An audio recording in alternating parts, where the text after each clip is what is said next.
I'm back. Not that I was ever gone.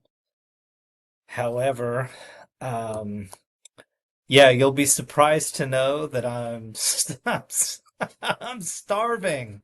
I swear to God, it's like the minute I sit down to do these things, it's like, I'm really fucking hungry. I don't know what it is. Maybe, I don't know, but it's uncanny. Every time I start recording these lectures, it's like, yeah, I'm starving. Okay. Um, let's dive into chapter 7. Let's dive into chapter 7. Master budgets and planning. We're going to be talking about budgets over the next I don't know, probably 4 or 5 chapters. This first chapter is very tedious and it's really putting all of the pieces together. You know, how do we budget? What are the types of budgets? Why is it important to budget? And then how do we specifically mechanically put budgets together? And for the most part, I want to say that I personally think that this chapter, the nuts and bolts of it, is actually fairly straightforward. However, in the past, students have complained about the chapter, and I'm not really sure why. Because when I look at it, it feels very simple to me. Maybe it's because the homework is tedious, there's a lot of moving parts. I'm not sure. But I personally think there isn't going to be anything that we discuss in this chapter that's really mind scratching. It's all pretty straightforward. Um, but the important stuff about budgeting to me doesn't take place until the following chapters when we have an opportunity to kind of sit back and look at how we did, right? So it's one thing to put a budget together, but it's an entirely different thing to sort of like move through the budget through the year and do your best to hit certain targets. And then at the end of the year, you always want to kind of reflect and ask yourself, do we have a good year relative to the budget? How did we do? Did we exceed our expectations? Did we fall short of our expectations? Either reason, did we exceeded or we didn't? We still want to know why. Why didn't we hit the budget is just as important as to why did we do so well? How did we exceed our expectations? I would want to know. Even though I exceed expectations, I would want to know why, so that moving forward, I could possibly do things differently, so that I could raise my expectations moving forward. Anyway, that's just a very high level overview of what we're going to be talking about over the next few chapters. But this chapter, chapter 7, is budgeting. Like I said, there's a lot of moving parts. What I might just start with is sort of an overview of what we're hoping to get out of the chapter. And then I might probably spend a couple minutes going through at least the benefits of budgeting. Okay, so obviously we're going through the benefits of budgeting, but then we're going to talk about preparing. Um, Actually, we're not going to be doing it next, but at some point we will talk about preparing the direct labor budget for a service company or a service firm. So a consulting firm, an accounting company, maybe a law firm, but they don't make physical products, but they do deliver a service. And so we'll talk about how do we create the direct labor budget for those companies. But more specifically, where most of the nuts and bolts are going to be in this chapter is first creating an operating budget. Okay. In fact, really, the first thing that we're going to start doing in the next chapter is talk about what a master budget looks like. And then once we have an understanding of the master budget and the components of it, we're then going to deal with the operating budget first. Then once we get through the operating budget, we're going to talk about the cash budget. Super important, right? Most businesses fail because they don't have the appropriate cash needed to run a business, right? You need to sink a bunch of cash into a business and it's going to stay within the business for a while until the business is able to generate cash. Okay. If you want to grow a business, again, it's going to require cash.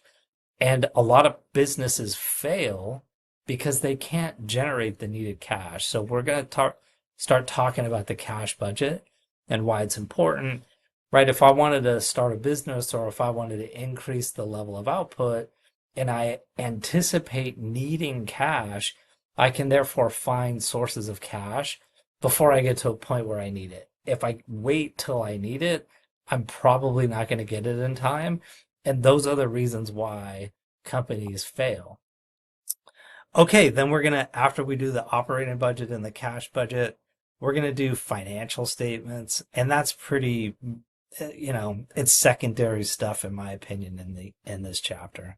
And then we might talk about the master budget for merchandising companies. We most likely will. Okay, so describe the benefits of budgeting.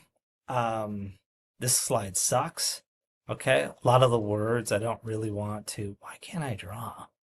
A lot of the words I don't really care for. Too many words. Oh man, my pen doesn't even work. That's really weird. Does it work now? Hey, there we go. Okay, so we're going to develop a budget. Okay, that's what we're learning in chapter 7. And then we're going to compare actual results to the budget. That's what we're going to do in chapters 8 and possibly 9 and 10. And then we're going to take action, right? We're not necessarily going to take action in this class, but we will talk about what taking action does look like. And then once we get through setting the budget, figuring out how we did taking action, then we're going to create a budget for next year. And then, the last step is pretty much the first step of the following year. All right. So let's see if I can get rid of this nonsense. Wonderful. Am I exit drawing? Okay, there we go. Let's see if I can move on to the next slide. Slide 5. Okay, here we go. Focus on future opportunities and threats. Definitely a main point of budgeting. Control provides benchmark for evaluating employees, right? If I have a sales force, I'm going to want to tell my sales force, hey, listen, let's hit some high level of sales. And if we do, I'll reward everybody, right? If we exceed our expectations, individuals will get a bonus, right? So budgeting allows us to create benchmarks or goals for the company to achieve, and not just the company, but individuals who are like running the company. All right. Coordinating activities. All employees, departments work toward the company's overall goals.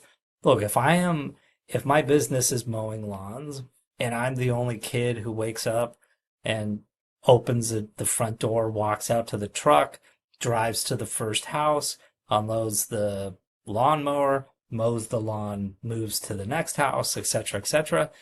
I don't really need to have a budget. I sort of know what is expected of me. I know what to do. I'm the owner, the manager, the employee. However, if I have a massive company, right, where we have divisions all over the world, right? I have my manufacturing in Southeast Asia. I have sales offices in Europe, North America, maybe even in Southeast Asia. I have marketing departments that are trying to develop programs that identify, what certain demographics, what works for certain demographics in certain countries. There are so many moving parts, and it's really difficult for me at the higher levels to make sure everybody's on the same page. I can't have the sales department creating these lofty expectations on sales, right? We can't be expecting that we're going to go into new markets and generate substantially more sales than we have in the past without having the manufacturing side of our business on the same page, because I don't want to make sales and then run into a situation where my manufacturing process can't keep up with the demand. And so I want to make sure that both sides are well aware of the expectations. If we are going to increase sales, then we need to find ways to increase the output of our manufacturing process. We may need to hire more labor. We might need to get a bigger facility. We might need to get more machines. There's all sorts of things that go into growth. And so when we create the budget, it's an opportunity for us to put everybody on the same page. And then again, we are communicating our expectations. Okay? That's key. I'm always going to want to, the more that I communicate my expectations, the more likely it is that my company is going to hit expectations. You can think of the syllabus in our class as an opportunity for us to get on the same page with respect to my expectations of you. Okay? And then motivate. Budgeting performance levels provides goals for employees to reach. Look, if I know that I'm going to get rewarded financially for exceeding expectations or at least hitting expectations, I'm going to work really hard to make sure that I achieve my goal or what's expected of me. Moving on. Budgets can be positive, right? So again, I think we talked a lot about these. The potential negative outcomes, right? So I guess we're saying that if I'm going to pay specific managers a bonus and managers don't have quite as good of a year as they hoped, but they did sort of, if they've already spent the money, if they assumed they were going to get a bonus, they didn't get a bonus because they fell short, it's going to create opportunities for employees to potentially commit fraud or to cut corners so that they can show that they exceeded the budget, right? They may lie, cheat, and steal, and that's not unusual. Employees might understate sales budgets and overstate expenses. Look, if I'm the salesperson and I'm being asked to set the budget, I'm going to say, hey, you know what? Internally, I'm going to be thinking, boy, last year we sold $1 million in sales. And then I think we're going to do just as well this year. But if they're asking for me to provide input for the sales budget for the next year, and my evaluation and bonus is based on me exceeding the budget, then I'm going to underestimate what sales should be next year. So if I did $1 million last year, I think I'm going to do $1 million this year. I'm going to tell my managers or the owner of the business, hey, you know what? I think a good benchmark is about 800,000 in sales. I'm going to underestimate the expectation, and therefore it will be easier for me to exceed expectations.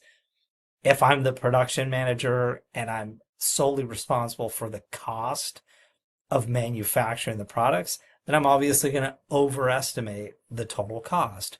Therefore, it will provide some cushion for me to come underneath the cost. And then this one happens all the time in college.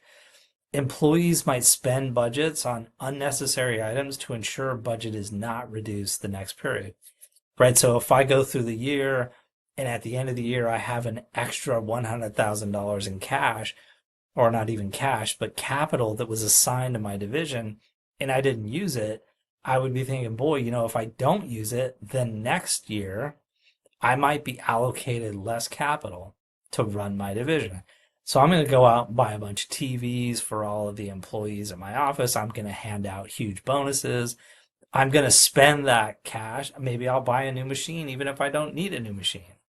But I'm going to use the capital in order to establish some benchmark moving forward. If I spent 500,000 this year, then I'm going to want 500,000 in my budget next year. So if I only actually spent 400,000, right? I don't want to be given only 400,000 next year. That makes me nervous. So I'm going to go randomly spend a bunch of money that I don't technically have. There are different types of budgets. Usually, I think we're going to probably talk about the differences between the length and time, but a continuous budget is constantly adding on additional months. So if you think of a budget as a 12-month period, and we set a budget in January that goes all the way through to December, by the time we hit March, I might update the budget for January and February of the following year so that I continuously have a 12-month outlook in my budget. Okay. All right. I think that kind of does it for this first pass.